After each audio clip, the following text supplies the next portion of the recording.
What used to be rare is now tragically routine. Every day in America, there's a mass shooting.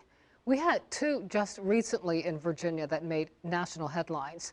With the coronavirus mostly under control, a leading health organization is taking on the epidemic of gun violence.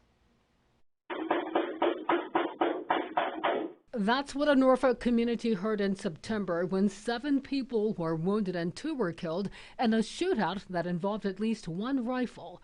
That is what killed 24-year-old Zabri Miller. It's mind-boggling that kids are walking around with rifles.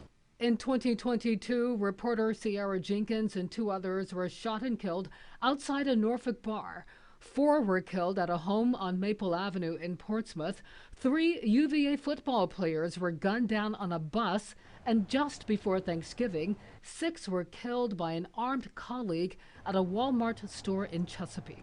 The Robert Wood Johnson Foundation, the group that took on smoking and traffic fatalities, is now taking on gun violence. We address it by recognizing that if we treat it as a public health problem, we can bring down the rates of gun deaths without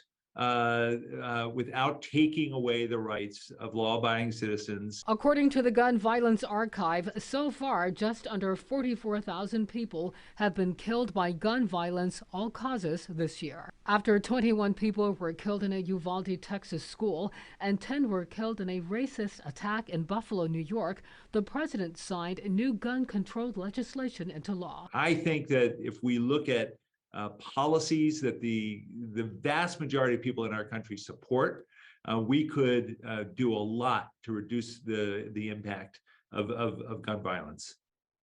Republicans will take control of the House in January. The White House says any new gun-controlled legislation is an uphill battle.